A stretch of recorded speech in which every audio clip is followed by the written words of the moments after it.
Hi and welcome back to the channel. This is a quick update on those biodegradable gelatine fishing baits that I made earlier or last week. So let's first have a look at the situation of them so far. These were made over a week ago, stored in a airtight container and at room temperature, so they've not been put in the fridge or freezer. So they have held up really well. No sign of melting, no sign of deterioration, no sign of mould, no sign of anything really. Still quite strong and still a really powerful scent onto those baits. So these can be stored and used for at least a week, probably 2 or 3, maybe more. We'll keep an eye on those. So the recipe I gave in the last video, equal parts glycerine, equal parts gelatine, equal parts warm water, and then your flavouring and your colouring. So I made 3 of them. First of all, I have taken them out for testing. Not very good videos, I'm afraid, because of the weather. We've had Storm Eunice around. It looks like there'll be a break in the weather on Wednesday. It looks quite good, possibly Tuesday. And I'll take them out and try and get a decent fishing session in. What I will say, what I do know so far is that the last batch we made, which was the one with the black lugworm flavouring, they got quite a lot of bites. Didn't bring anything in. I think I was using the wrong size hook. I think the hook was way too big. But we'll have a close look at that right now as we come up. But first, these normal baits. Let's have a look. I've been using the size 2 hook when I took them out for the first test. Size 2 hook, and I wacky rigged it with a hook straight through the middle of the body to start with, and then I put one hook through the head area and back up to test. Now these on the small size 2 hook performed really well. They lasted on the longest one lasted on the hook was about 90 minutes. Most of them was about 40 minutes, 50 minutes. They went through casting every 5 to 10 minutes just to check the casting. The weather was really bad, rough wind water on the River Usk. But let's just have a look at how that looks with these baits. Okay, so we're back at the Usk. We're about an hour before high tide. It's quite low tide today, but I should get a good hour's fishing. It's still raining, it's still wet, not quite so cold, which is quite good. But I'm going to try and start with some of the aniseed bait, and we'll cast it out a few times and see how it goes. Okay, so I've been out for about 35 minutes now, and I've had about 5 or 6 casts with these. That one is the oyster sauce, and that one is the aniseed. You can still smell the aniseed quite well, as you would expect. So the baits are holding up there 35 minutes on about 5 or 6 casts. I might just swap this oyster sauce one out for a garlic one. I think I've had a bite on this oyster sauce one, but I wasn't quite sure because there's so much wind blowing at the moment. It's hard to tell when you've got a bite. But I'll swap this one out for garlic and have another go. This aniseed one is still quite good. Yeah, so it's been about an hour and a half, and we've lost our first worm. Came off, dissolved away completely, and fell off the hook on the cast. But that worm had gone through about 90 minutes and had a good 12 to 15 casts, so they lasted quite well, about an hour and a half, so that's quite good for ice water. And I think the recipe's right. It's just got to get the flavourings right now to catch fish.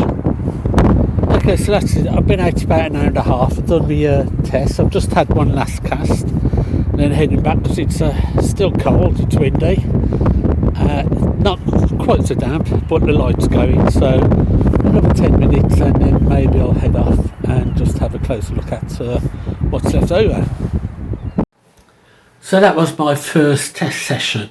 What I took out then was garlic flavour, aniseed flavour and oyster sauce flavour.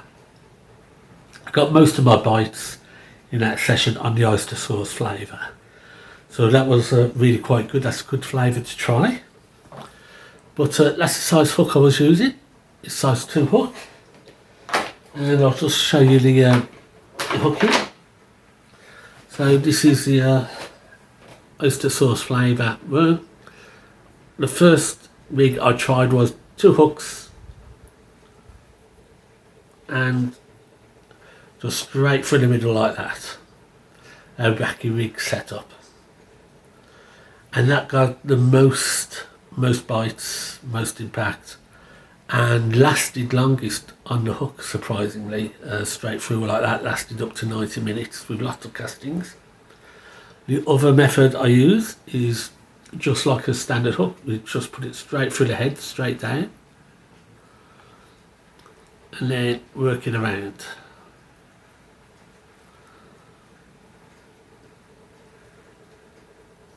So let's just bring that back out.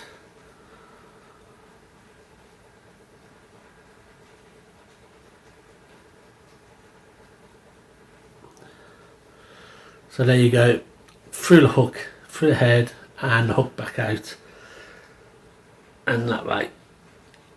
Now I got some nibbles, what looked like nibbles on that, and when I pulled in, I had half of the bait missing. So it had obviously been taken by something. I wasn't quite sure what.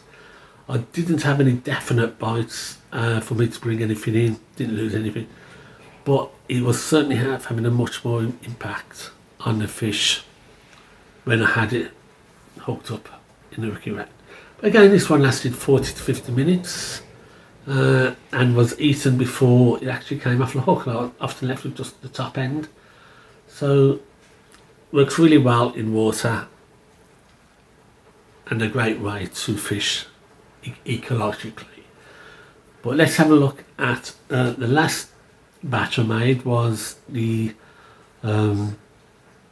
black lugworm flavour and colour blue, and I had a lot of bites on that, but again the weather wasn't great. I lost a lot of bait being eaten off the hook, and didn't really bring anything in, but I think a lot of that was down to the weather, and I wasn't striking hard enough because I didn't know whether it was a bite or the wind blowing. But we'll have a look at that right now, again on the River Usk. Okay, so here we are down on the Usk. It's just hit high tide. It's about 8 o'clock in the morning. Nice and bright, a little bit windy, but not too bad. Because the tide's fully in, I'm going to run a jig head hook and wire up my bait to be weedless. And then once the tide starts to drop out of the weeds, I'll probably run a fish finder rig setup with 2 hooks. But I'm here to test out the black lugworm bait that I made yesterday.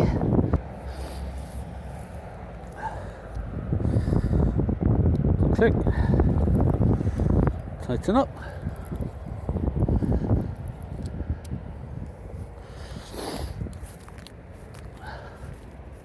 Don't want to go too far out with tide like this, but we want to go a bit further than that. What's happened there? Oh, it's got caught up.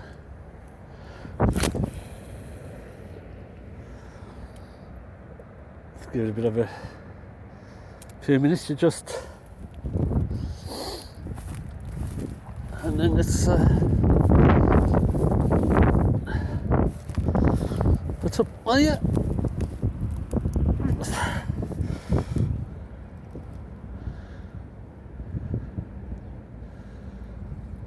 Up.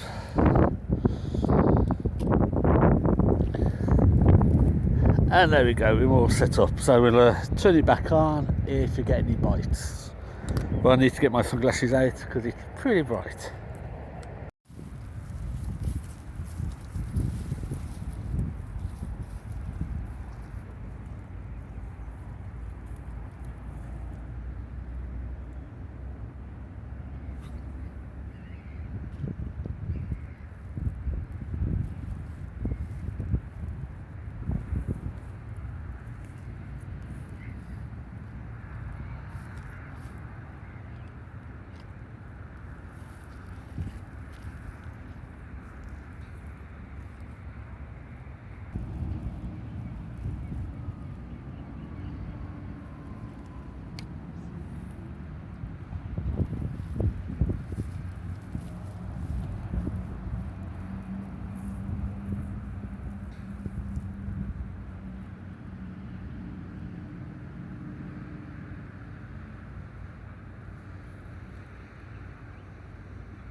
Well, it's had 3 or 4 casts on the small hook, and it's definitely holding up a lot better on the small hook than on the large hook. That might have taken a bite, or it might have come off naturally, not quite sure. But we're going to have to relook at the design if you're going to start using larger hooks for sea fishing. So maybe go for a large Senko worm mould. I'd have to look at what sort of moulds are available. But those small silicone moulds for gummy worms are great up to about a size 2 hook, but much bigger than that. And I don't think they can take it. There's too many stress points. But I'll carry on fishing with this for another hour and a half and see what happens.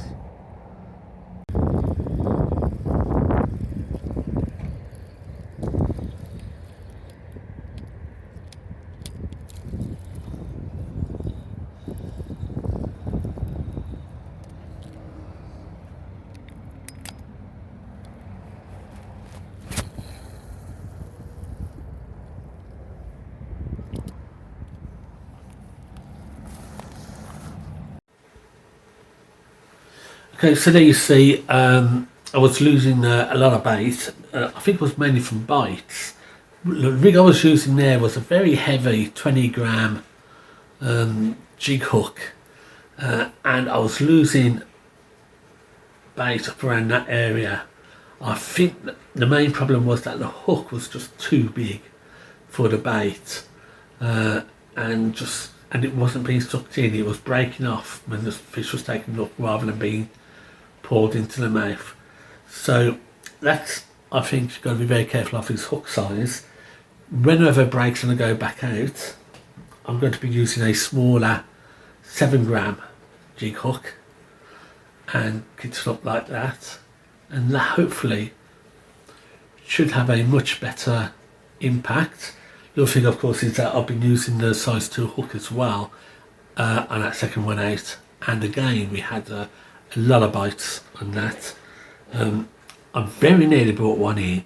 It looked like it was a small whiting, but I wasn't sure. It sort of got off the hook halfway through bringing it in shore, but that's the issue you take with barbless hooks. But that looks really quite promising, this black lugworm flavour. If we can get some decent weather. I couldn't film a lot the last time I was out because it was just raining and wind, and I just didn't want to put my camera outside, well, my phone outside in that. So hopefully we'll get a decent session of nicer weather on Wednesday when it's due to break. I can get out, I can do a good 4 hours fishing, and we should be able to get a much better response. But that's looking really good, the black lugworm, regarding flavour and bites. So what's the next step? Well, because of the hook size, I think that's great for little hooks. What I've done is I've ordered a top pour mould for fishing lure, which is used for soft plastics moulding, and I'm going to try a soft plastic mould with this gelatine to get a much more professional, larger size soft lure, and see if gelatine moulds or gelatine plastic will work in a soft mould top pour. And if so, there are lots and lots of fishing moulds out there that I can buy to give a lot of more different shapes and sizes. But that's it for today. Unfortunately, we just didn't have the weather to be able to fully test this flavour. I hope to do so on Wednesday. Until then, tight lines and good fishing.